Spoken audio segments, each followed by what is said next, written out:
Primeira coisa eu acho, né, é que hoje a gente tem a medicalização da vida, porque tudo hoje se tornou patologia.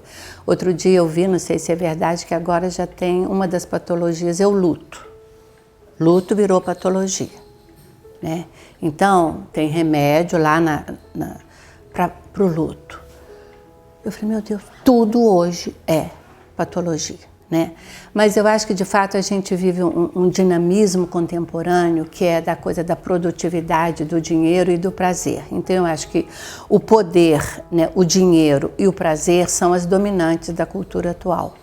Tem um bioético, não sei se vocês conhecem, que é maravilhoso, o Léo Pessini. Ele fala que a gente tem epidemia de vitamina E, que é a vitamina espiritual, né? Então, a sociedade, os valores pregnantes são prazer e poder, né? Eros, do Freud, e o poder de Adler estão dominando, né? O poder econômico, etc. e tal. Então, nesse afã, as pessoas vão. E como o princípio do prazer é muito dominante, o que a gente tem visto também são muitos jovens com depressão. E aí a gente, na minha perspectiva, uma coisa fundamental de valores, né? Porque como a minha educação foi excesso de lei, foi um autoritarismo quase total, hoje se perdeu a autoridade, está o laissez-faire. Eu vejo até pela criação no consultório, eu vejo nos meus netos. Hoje, para o jovem, tudo pode.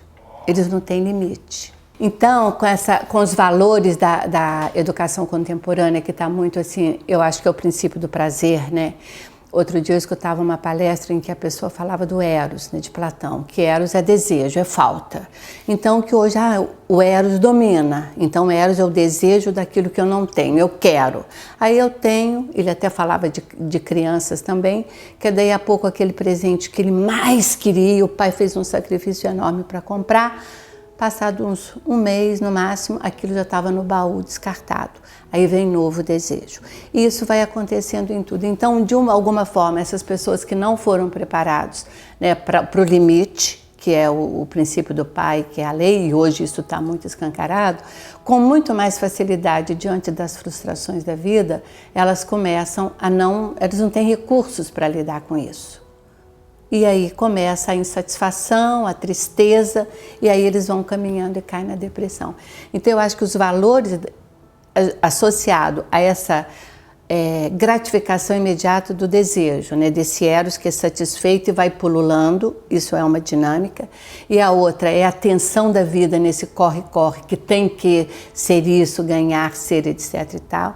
Casando essas duas coisas, eu acho que isso está promovendo uma proliferação da depressão, né, como doença atual, porque é impressionante, ou é a depressão, mas começa com Rivotril. Acho que 80% das pessoas que eu atendo tomam Rivotril, porque estão na ansiedade. Então elas querem acalmar, né? A vitamina E ainda não está entrando, não, está mais difícil.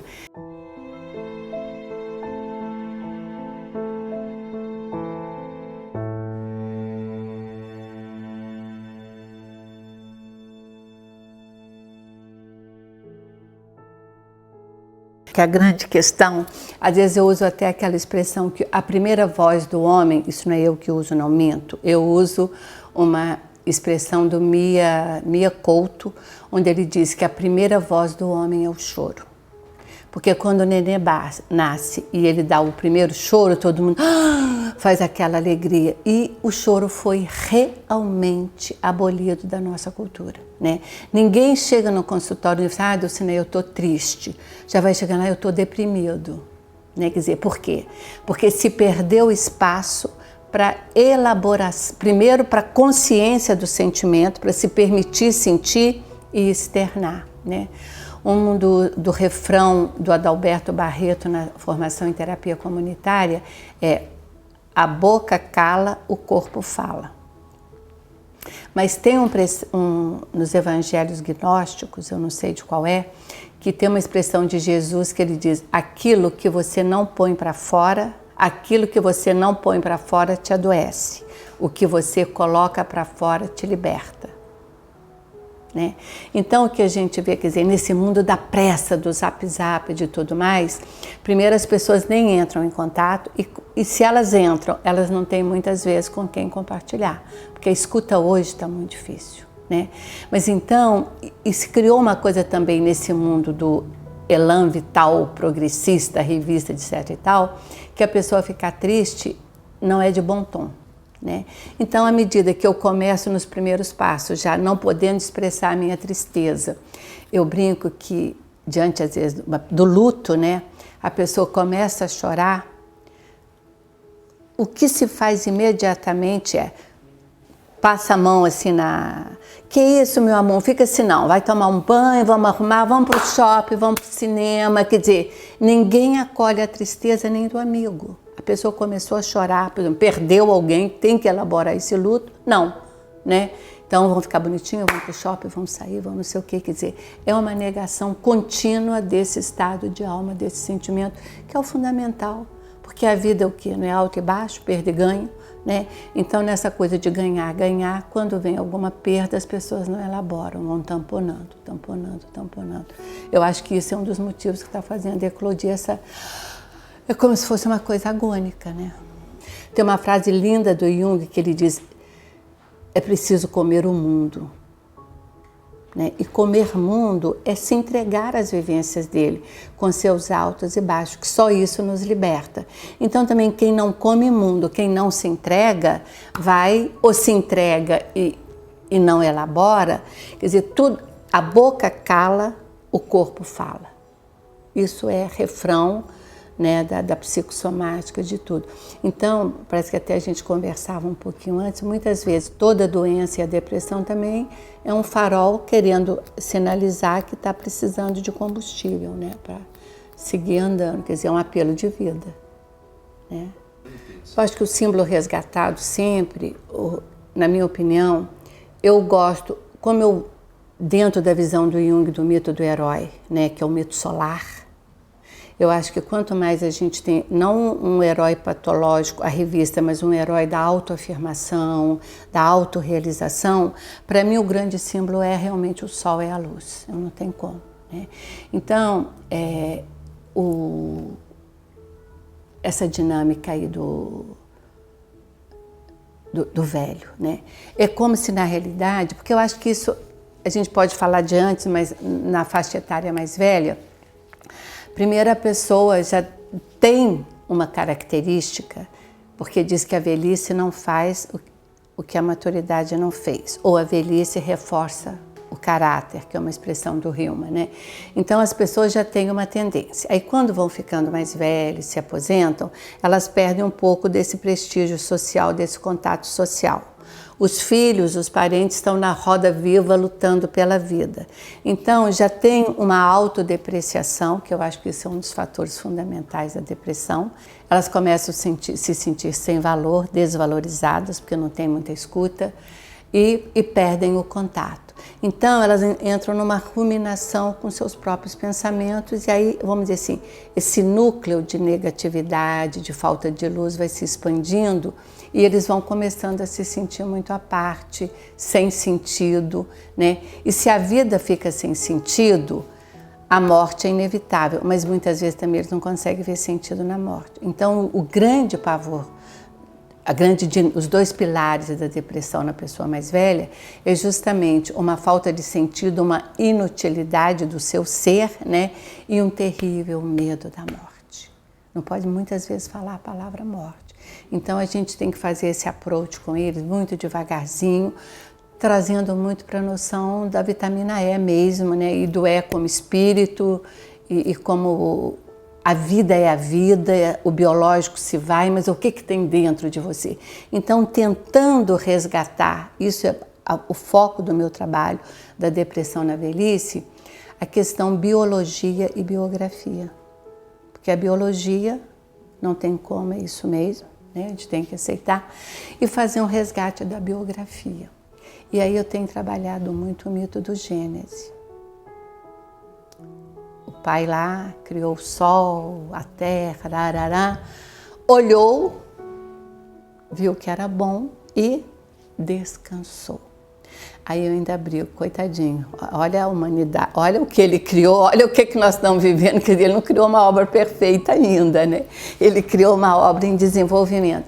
Mas essa sensação de resgatar a biografia e se orgulhar dela, nas mínimas coisas, pelos filhos que tem, pelas lutas que enfrentou.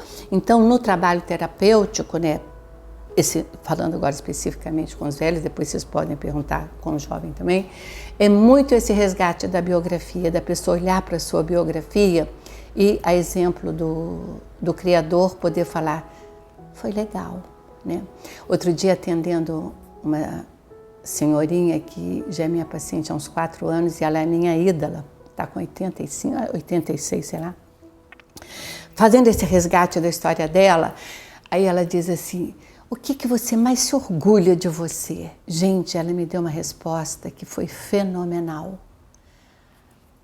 Como é que fala? A plenitude das minhas escolhas.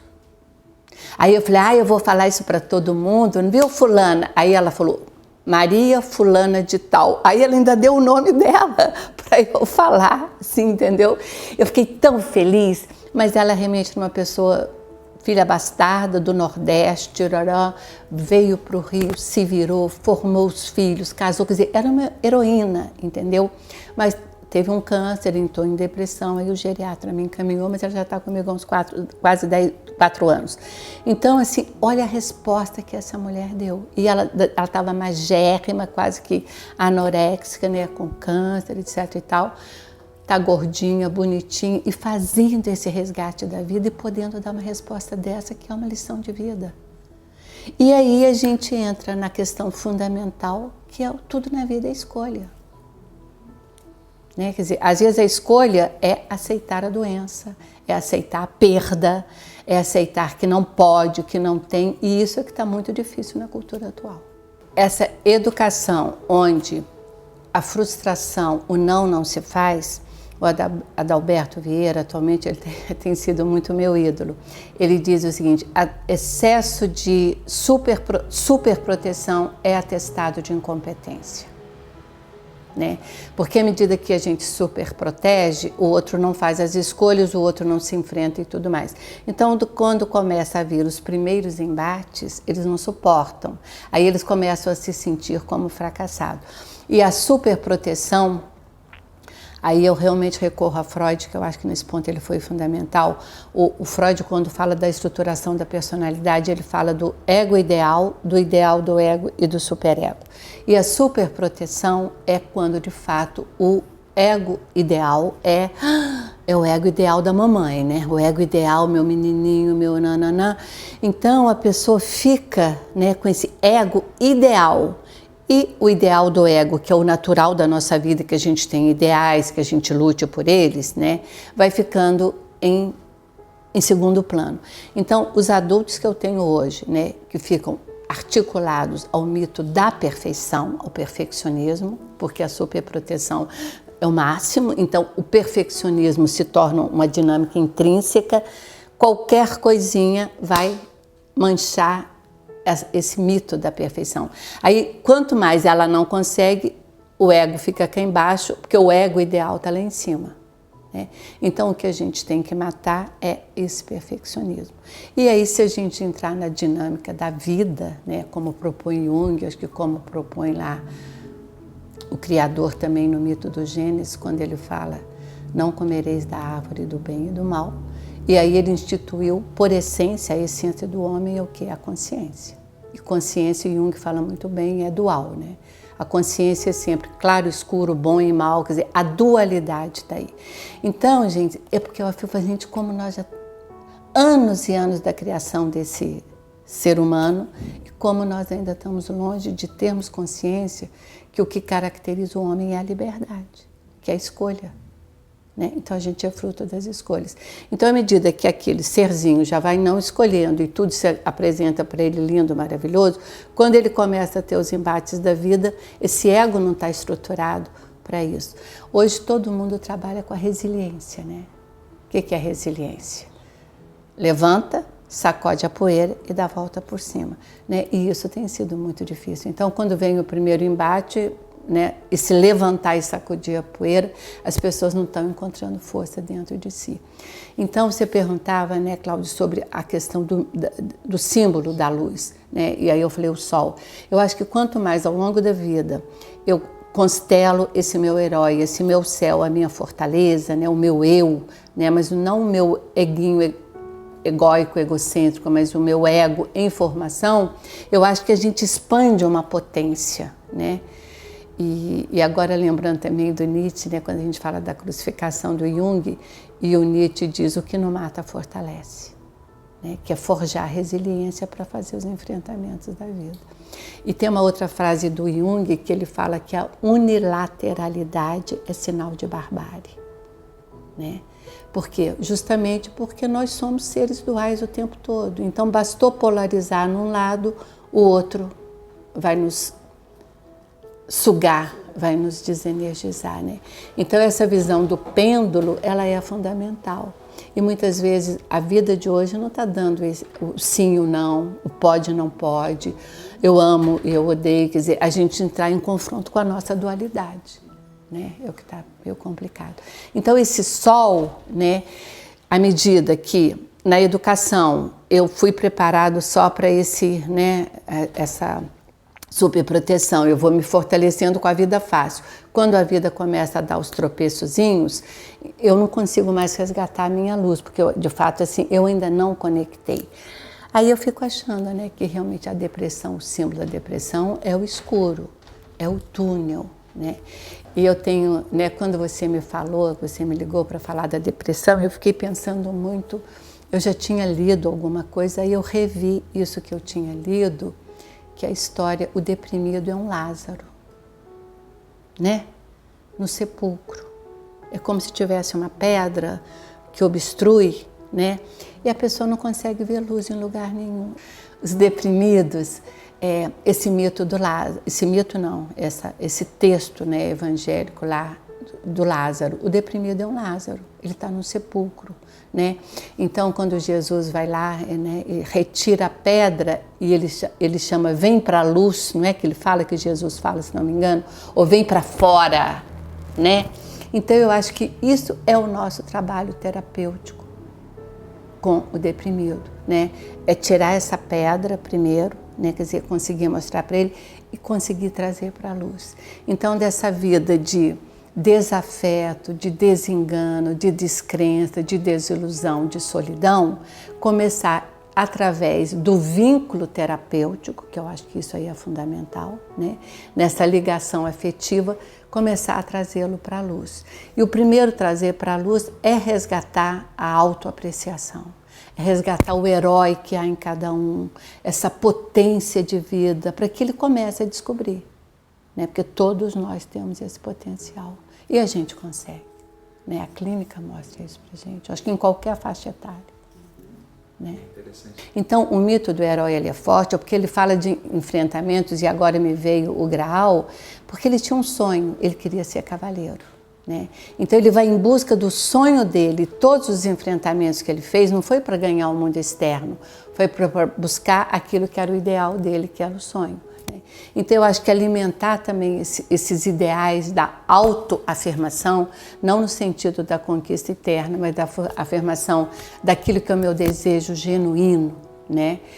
Hoje, na hora do café, eu dizia para o meu neto que eu sou interiorana, roceira mesmo, e que na fazenda passava avião, e antigamente passava um ou outro avião, né? Aí eu ficava ali e eu queria conhecer o mundo. Então eu dizia assim, eu vou casar com um aviador. Porque a chance ainda era casar, porque a mulher não fazia muita coisa, né?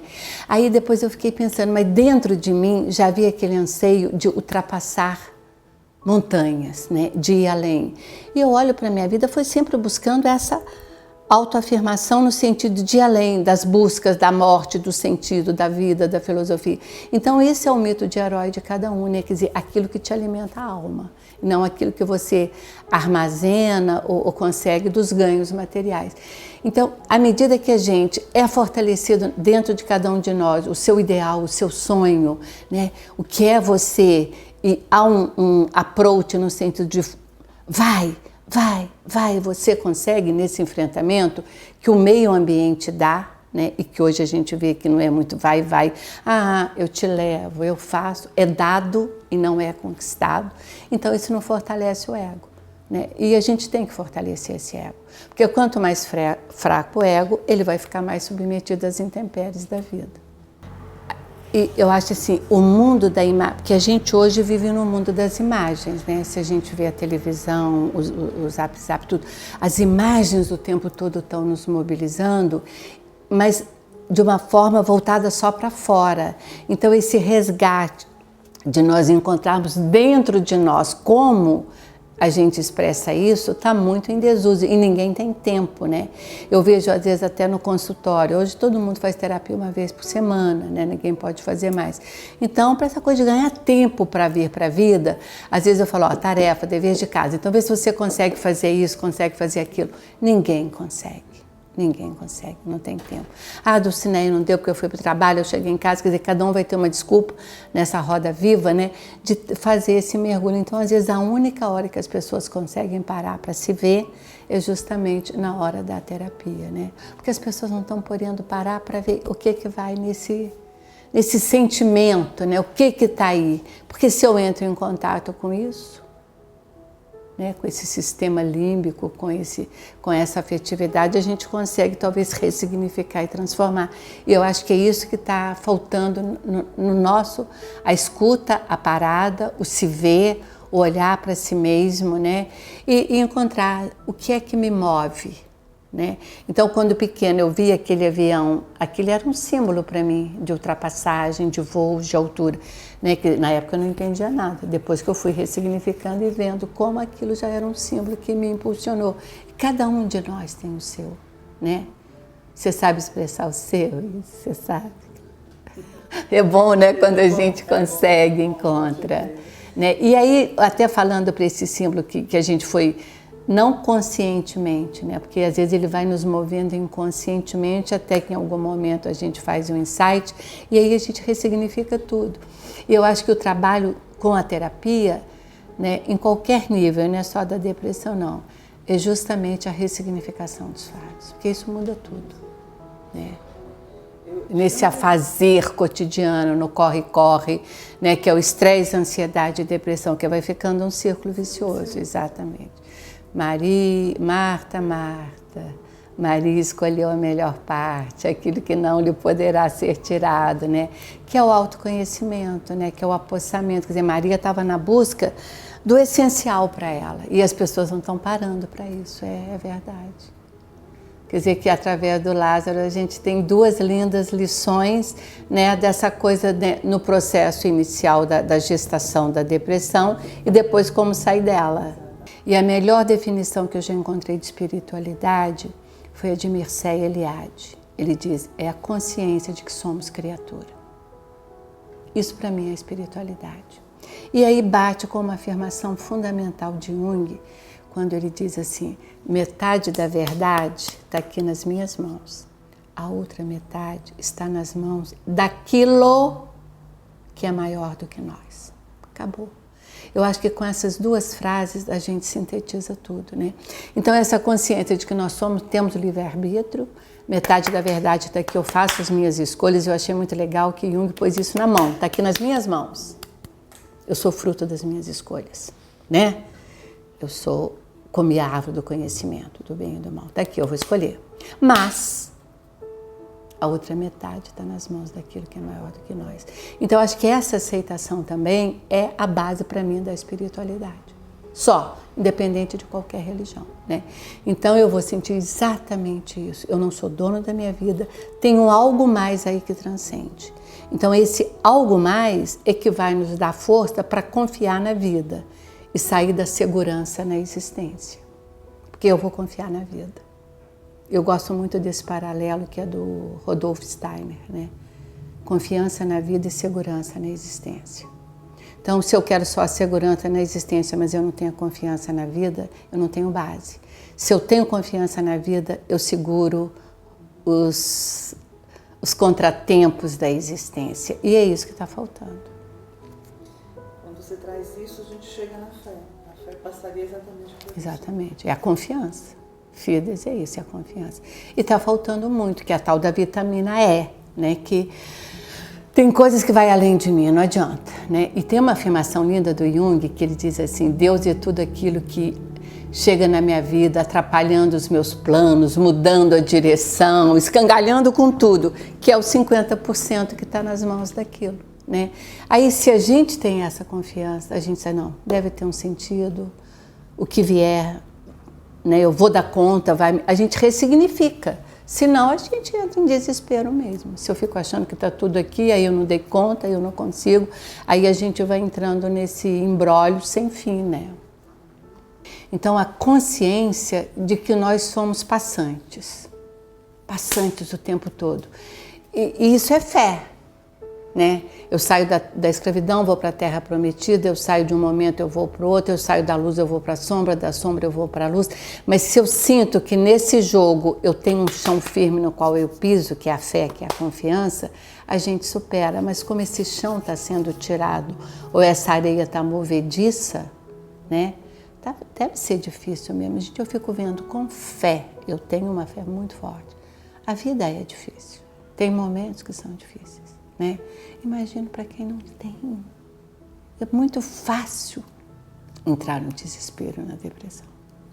Não é? É muito fácil. Porque mesmo tendo isso, às vezes é difícil. Né? Às vezes a gente fraqueja. E aí até quando a gente fraqueja diante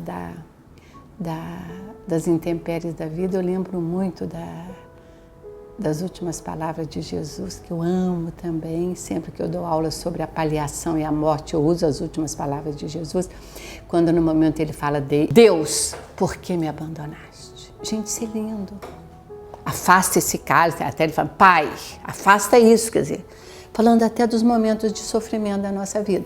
E uma hora ele está no máximo da revolta, ele diz, Deus, por que me abandonaste? Quer dizer, até ele tem um momento. Eu acho isso lindo da humanidade, né, do Jesus nessa hora suplanta o Cristo, quando ele diz, por que me abandonaste? Pai, Deus, ele não te chama Pai.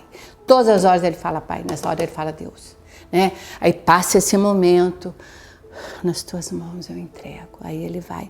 Então eu acho para mostrar isso, como todos nós temos momentos que a gente tem um desespero, que a gente dá uma fraquejada, que a gente questiona, meu Deus, mas por que eu, né? Se até o Cristinho lá na cruz teve esse momento, né, que ele pergunta. O luto e a melancolia, isso foi a obra de Freud também, que é magistral, o luto é você poder desesperar. É o que o Cristo fez lá, ele desesperou. Ele entrou em contato com a dor dele, ele viu que ele não tinha mais forças, né? Então, isso é o luto, é você poder chorar, é você poder gritar, é você poder falar, né? É isso, é o momento de botar para fora. E isso é o sair, pode ser o sair da pedra também, né? Abre, vem para fora. Então, isso é fundamental, essa conexão de que eu estou assim. Mas como isso é proibido nessa sociedade do espetáculo, né, da mania, se a gente vê o Face, é uma coisa horrorosa, né? Todo mundo é lindo, maravilhoso, feliz, é como se a vida fosse um mar de rosa. E isso tem sido o padrão dominante, né? Então, quando eu mostro o outro lado, não tem boa aceitação, é mascarado. Então, a gente mesmo é levado, até porque não tem escuta, não tem ressonância, muitas vezes, não tem espaço, a gente vai tamponando, né? E tudo aquilo que a gente vai tamponando, a tendência um dia é fazer o revirão. Então, o revirão é bendito, né? A enantiandromia é bendita. Quando a gente traz essa explosão, vai pedir ajuda.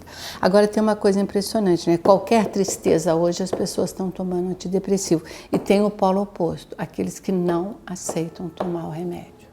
Aí eles entram numa onipotência de não, eu não gosto de remédio, né? Isso veio, vai embora. E aí eu acho uma onipotência horrorosa, porque não vai embora. Né?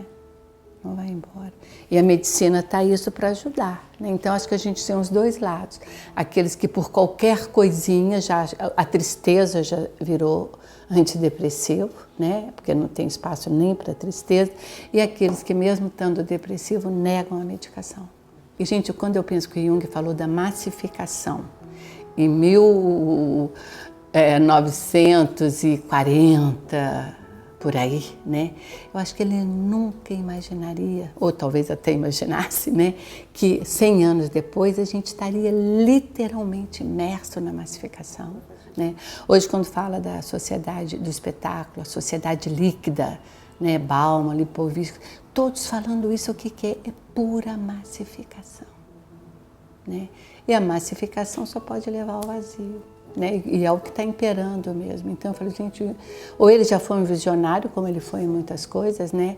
Então, quer dizer, cada vez mais que o padrão de identificação é o externo, aí você fica lutando para isso, né? Para ficar igual entre os pares, e muitas vezes a gente acaba perdendo essa conexão sélfica, né? Com a sua individualidade, com o seu desejo, com o seu querer. E se ele falou isso há um século atrás, agora então nem se fala, né? E a massificação é o vazio. Aí qualquer puxada de tapete desmorona. E quando a gente aceita o mistério, a gente aceita o imponderável, a gente aceita o sinão, acreditando que a gente vai fazer esse loop, né? Mas se a gente não tem essa base, fica muito mais difícil, muito mais difícil. Então, muitas vezes, no trabalho terapêutico, eu busco trabalhar muito essa essência, entendeu? Desse milagre da vida, da unicidade, a que você veio, dos altos e baixos, para que a pessoa comece a se colocar na roda, senão ela fica parada no túmulo, no sepulcro, né? E se ela vem para fora, ela vai começar a entrar nesse dinamismo, nessa pulsão de vida. Olha, eu acho que são sempre, como tudo na vida, né, o Cláudio, pequenas ações. Eu acho assim, quando vocês fazem trabalho como vocês fazem na atuação profissional de vocês, na atuação religiosa de vocês, quando vocês fazem um vídeo como esse, né, eu acho que isso tudo são pequenos gestos, quando a gente tem pessoas que na educação, né, estão buscando também falar de valores, porque a grande questão hoje é que a questão dos valores foi posta em desuso. Os valores hoje ficaram os materiais. Então, acho que a grande revolução ainda é a educação. A base é a educação. Não a educação só da escola, mas a educação familiar, né? A educação escolar, pedagógica, etc. e tal, para criar valores onde as pessoas se coloquem no questionamento.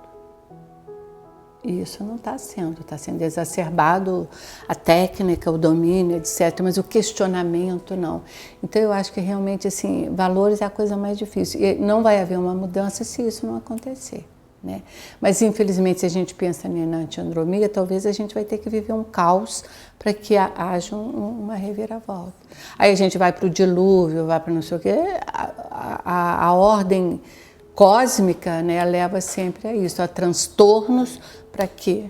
Né? Quer dizer, igual vem uma depressão que a pessoa pode fazer isso, ou depois de uma doença grave que a pessoa faz uma ressignificação na vida, às vezes até em termos planetários, ou regionais, ou estaduais, de país, tem que ter às vezes alguma reviravolta para que as coisas se transformem, não tem como. E na antiandromia, eu acho que ali é fundamental.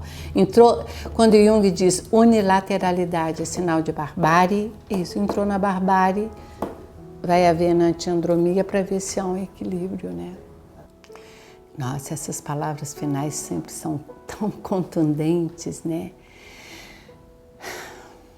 Tudo tem sentido. Vamos descobrir qual o sentido disso para você.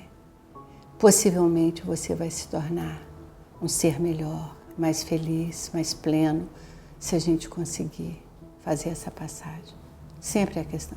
Quando Jung fala que o sentido é tudo na vida, eu acredito, e a gente dá um sentido ao que está vivendo. Tem um sentido isso. E se pôr, não encontrou, mas vai se pôr na demanda. Né? Quando Jung diz que o sentido torna talvez tudo na vida suportável, é uma frase dele, eu acho que é isso. Sentido, Cláudio.